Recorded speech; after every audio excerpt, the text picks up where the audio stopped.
Hoy, na ito mo ay to yorm, kahuga ba sa dagat. So yes guys, so last day na namo diri sa Siargao Bohol karon te. So naligo ko very light lang gid siya te ha. So mo to guys, so last mo ko karon kay magulit na mi, di ba? Mamiss na ko ang dagat, mamiss na ko. Oy, kahuga ba sa dagat. Oy, hoy guys, kabalo na ko mag-swimmable. Ay, tama na, pagbangon na dira naginta ko ulo nimo. So wala ko to, tama na, be please lang. So get ready with me. Kay Byunguton, oh my God, there's a lot of Byungort ha. So nalista na ba ni mo? Wala pala ni mo na sa nang malistahan sa atong utang. Diyos ko, paano na to ma-paid na? Binaginta ko ninyo. So mauto na, gato dira sa Chocomocho. O sige, pangalan nato, te, kung gato nato, te.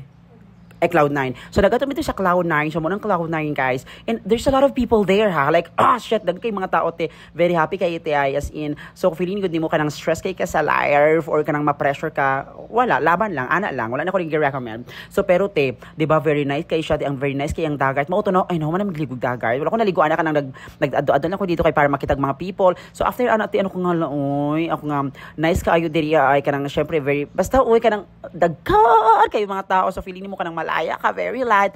So wala sila pakialam sa emote, mas magtumbling-tumbling ka dira. Ay, wala sila ilapot. So after ato, since last day naman namo karon ano siya nga te, ano siya mag-party ta ano ko nga te, basi mahoborg ko. So te, wala ko nahoborg kay grabe ka pa ito sa mga ilim norn pud oy, mauto ka nang. Pero ala na dito imong nawong lagi te.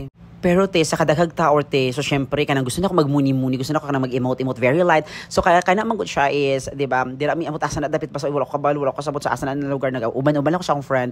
So after ato dang emote na lang ko very light kanang adto ko sa kilid sa dagat. Kanang wala lamig sa feeling kay sa habang nagadala ko gore kanang ko Lord oy, salamat sa life. So te, na stress na lang ano sa man siya oy. So te, na stress ko very light te kay wala mi nagkita sa akong kauban.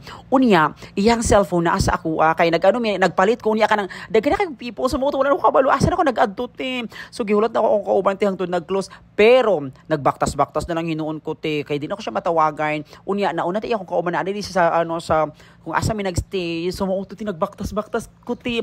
Tinagamit na ako akong mapa. Nag-init akong ulo wait lang.